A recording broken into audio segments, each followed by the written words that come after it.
Hi, Misha here. And how about a blimp? This is a model of the U.S. Navy L-8. And so this is going to be a bit of a kind of crossover video. I'm going to talk about the military service of the L-type blimp. Of course, the whole L-8 ghost blimp, ghost ship mystery 2, and about this model from postage stamps. I don't own many postage stamps. I usually get Corgi or Hobby Master, or at least Atlas, Altea, De Agostini, but they don't do blimps. But what sold me on this one is the scale.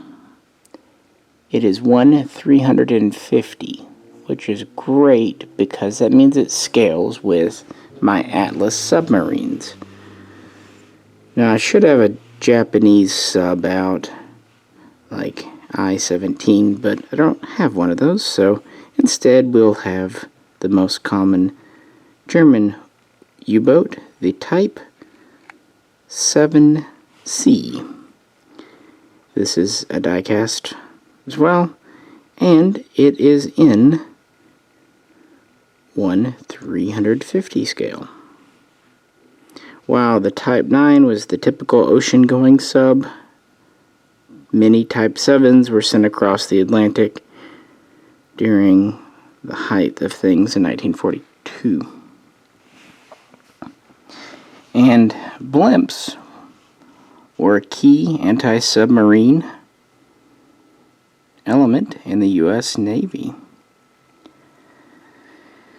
So before we get into the L-8 specifically, and the mystery and the theories behind it, let's talk a bit about the military service of the blimp. Goodyear started manufacturing blimps when it partnered with the Zeppelin Company, later Goodyear Aviation, in the early 1920s, and the first Goodyear blimp flew in 1925.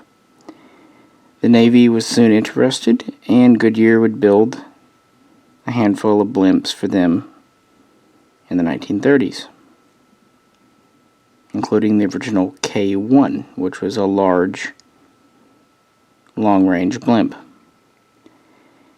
But in 1937, the Navy issued a contract to Goodyear to produce two classes of blimp, more of the K-type, or K-class, large blimp, and a L-type, or L-class, small blimp. And the idea behind the L was as a training blimp.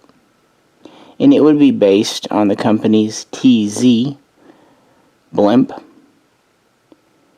which had undergone changes over time. Each blimp, to some extent, was its own unique airship.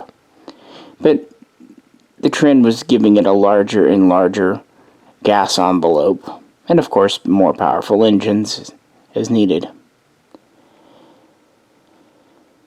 So in 1938, the so-called L-1 was delivered.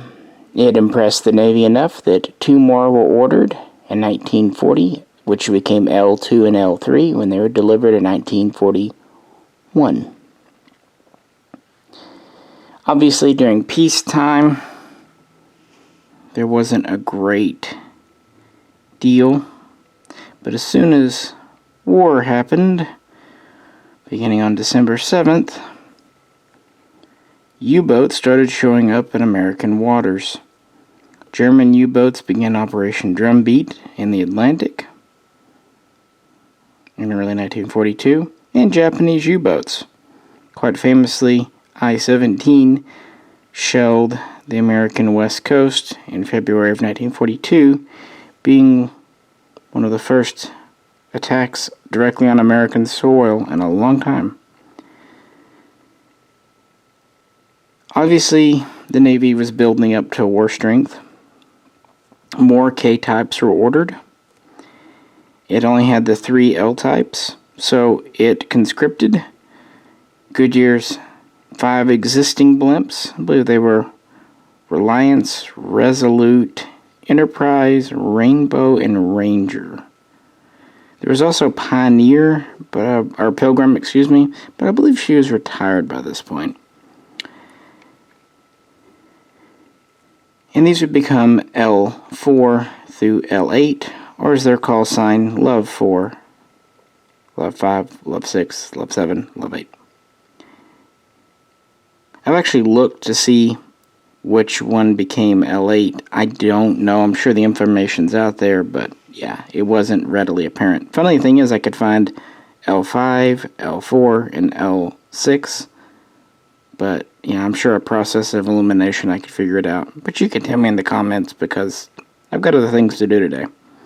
But it was a Goodyear advertising blimp pressed into military service. It was sent over, disassembled, and then put together and inflated and commissioned into the U.S. Navy on March 5th. So we have a total of 8 in the L class. The next ones, L9 through L12, would actually be assembled by the U.S. Navy at their basically lighter-than-air facility in New Jersey, Lakehurst. And then they would finally get a contract in 1943, early on, to Goodyear to make 10 more, Ls 13 through 22, and this would be fulfilled by the end of that year. So originally, when war struck out, there was only the one airship blimp base in New Jersey, which began flying anti-submarine patrols. And a second base was set up quickly near San Francisco at Moffett Field. The first patrol squadron was established, ZP-12, on January 2nd. That was in New Jersey. And then ZP-32 was established at the end of the month on January 31st, which L8 was a part of. When these started off, they only had 4 airships each, 2 L and 2 K types. But of course, this would, soon be increased. An early mission of L8s was quite famous. In April of 1942, it flew some last-minute spare parts out to the USS Hornet to be taken on board for the B-25 Mitchells of the Doolittle raid.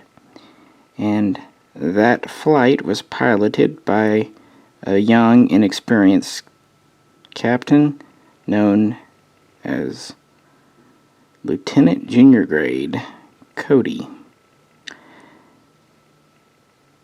When war happened again, kind of getting a theme here, the U.S. Navy only had 100 certified airship pilots and another 100 certified crewmen, and Cody was one of them. So even though he was only certified in December of 1941, he was still one of only a few in the Navy. Throughout that summer, patrols would be set up. These would be sent out on 3 to 5 hour missions, looking for Japanese submarines on the west coast, and obviously German submarines on the east coast. They were militarized with various communications equipment, code books, and whatnot. They were given 2 325-pound depth charges mounted externally for dropping on subs. They were also given flares to mark a spot if a sub was spotted. And as a last resort, they were given a Browning .30 caliber machine gun, if, worst came to worst. And of course, the crew themselves were armed. And crews were typically 2 to 3, depending on the mission.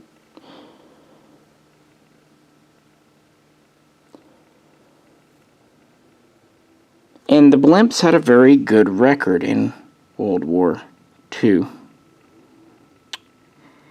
No ship under blimp escort was lost to an enemy submarine, and only one K-74 was lost to enemy action in July of 1943.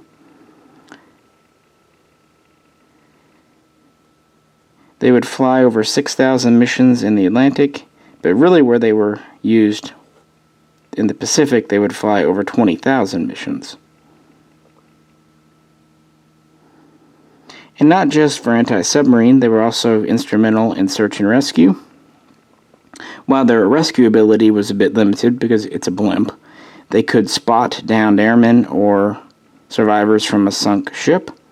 And even better, they could deliver medical supplies, life gear, or even hot food, because yes, there was a galley on board.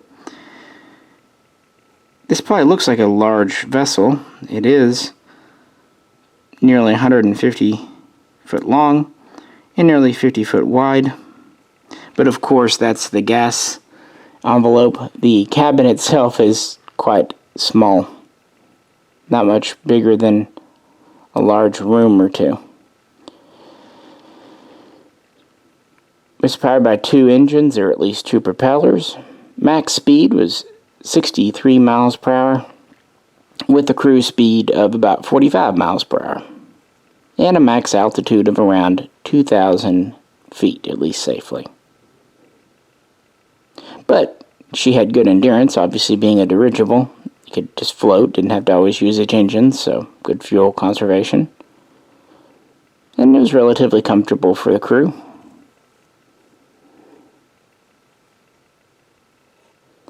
And blimps would continue in naval service after World War II, running up through the Korean period, and even into the early 1960s. But by that point, they were, of course, just not of any real use, they thought, so the few they had left were retired out. So what about L8 and the mystery behind her? Well, the morning of August 16th, which was a Sunday, she took off from Treasure Island for a 4-hour routine patrol. It's around 10 o'clock. Originally, she was to have a crew of 3, including a flight mechanic, but he was pulled off early in the morning through weather and weight concerns, leaving the 2 crew. Lieutenant Junior Grade Cody had actually been promoted to a full lieutenant that summer after the Doolittle Parts mission and a few other successful missions, and just showing himself to be a competent pilot and captain. He was joined by Ensign Adams. Now, some people find this odd that Adams was so much older than Cody. He was 38 versus 27, and that he had a lower rank. But this is the military we're talking about. He had 20 years of airship experience, but he was actually only commissioned as an officer the day before, August 15th. So his past had either been as a non-com or a civilian. Again, I haven't looked, so you can let me know. But that's how the Navy is. I mean, how often do you see an NCO who is much older than an officer and still takes orders from them? That's just the way of things. So she took off. Weather was fair. A little bit of fog, a little bit of haze, a little bit of cloud cover. Just still visibility 3 out to 5 miles. Nothing too bad.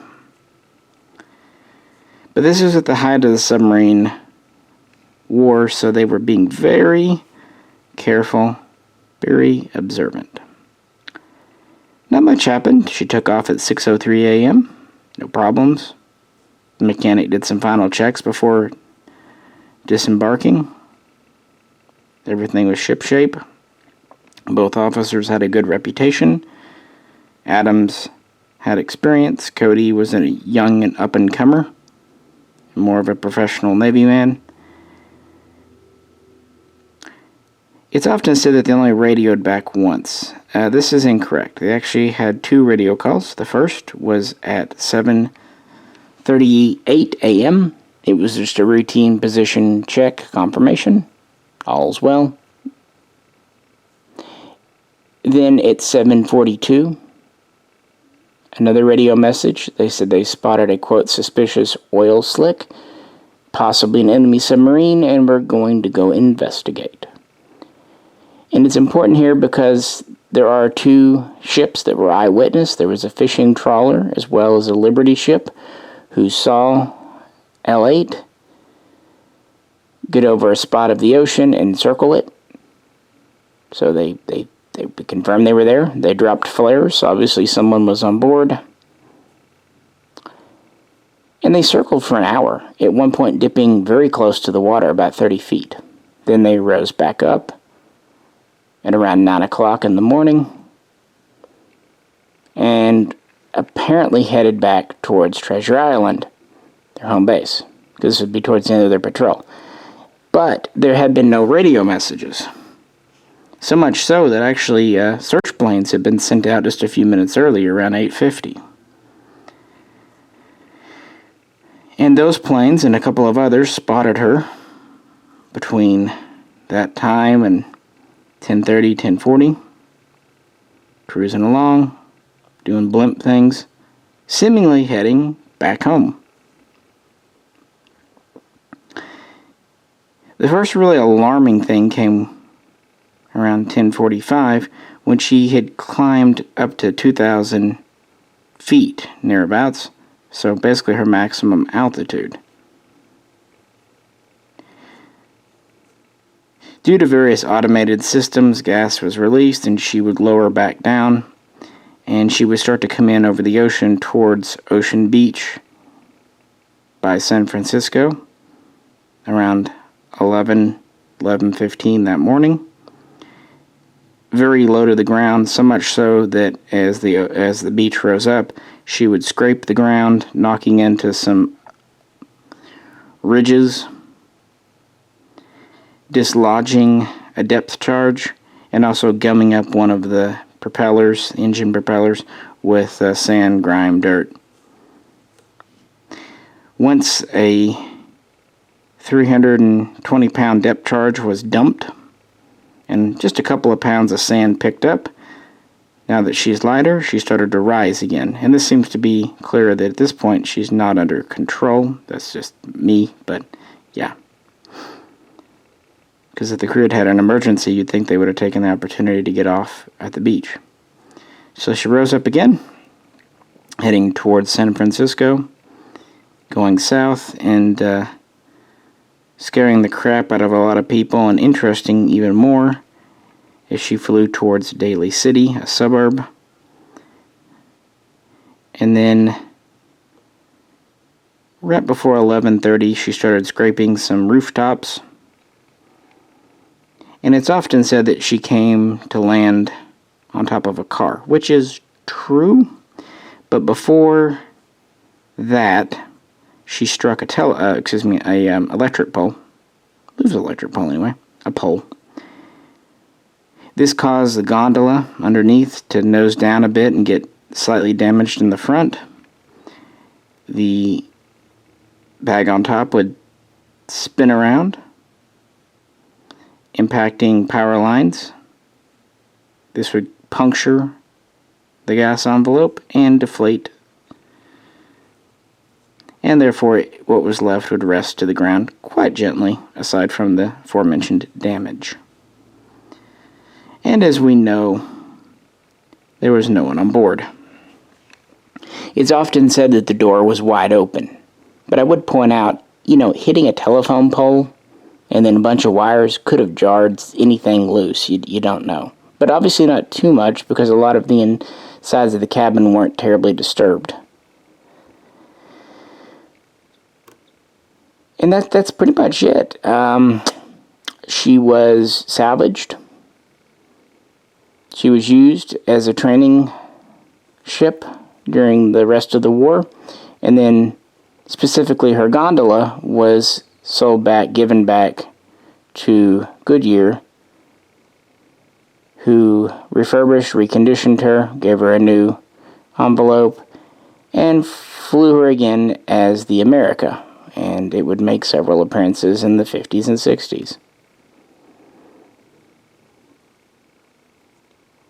So the ship was still definitely worthy. It had not been damaged by enemy fire, or weather, or laser beams. And yeah, no one really knows what happened. Of course, this being the world, some accounts leave some parts out, other accounts add other parts, and I'm sure my account is not completely correct either because, well, this happened a long time ago.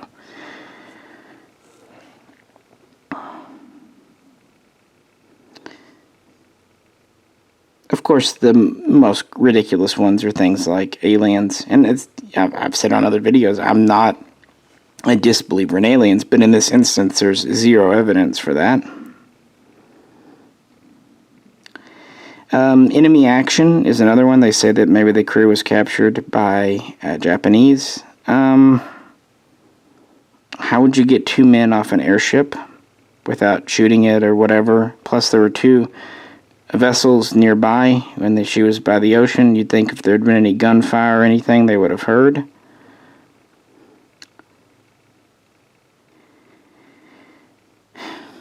Another one says that there was a love triangle between who, we don't know. This never really specified. Both men were married. Both men were not young. Even Cody wasn't exactly young at 27. It doesn't seem likely. It doesn't seem like they really knew each other that well. I mean, the war was quite new, so they, at most, had maybe known each other 6 months. And again, they don't even provide a woman. There's no, there's no female in this love triangle. Maybe it was just a love duad. Maybe they went away to join the Friends of Dorothy. That seems more likely than a love triangle to me.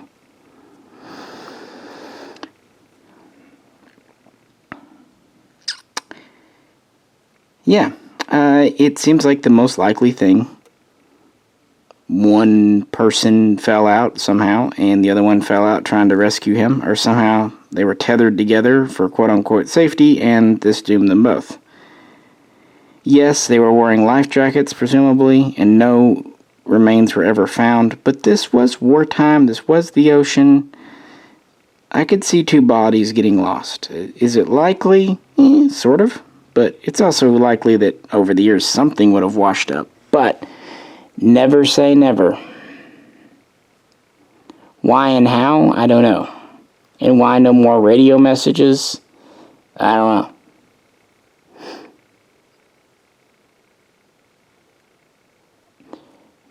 Was it something supernatural? Doubtful. Was it something tragic and unfortunate? Definitely. But it was in a war that was filled with tragedies, and they were just one of many that were declared missing in action and then legally dead.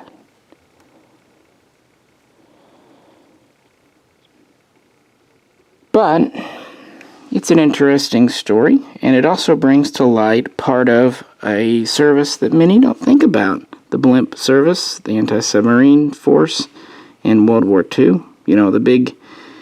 The big bombers and fighters and everything get all the glory, but before America was really organized against these submarines, blimps like these were an effective frontline defense, and an expensive one too.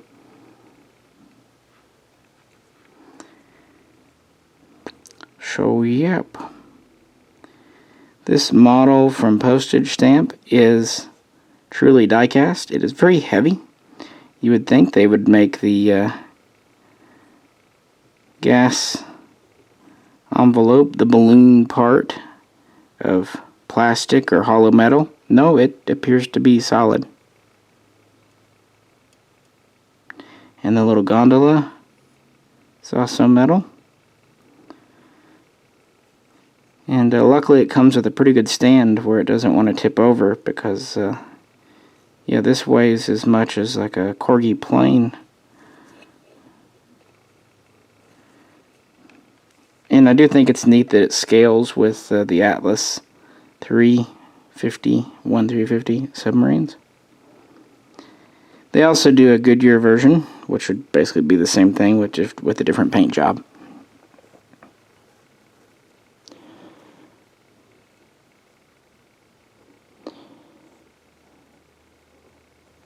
So yeah, if you have any thoughts on blimps in general, or their service in World War II, which I find interesting, or the L8 mystery itself, let's talk about them in the comments below. This is Misha, and I'll catch you very soon next time.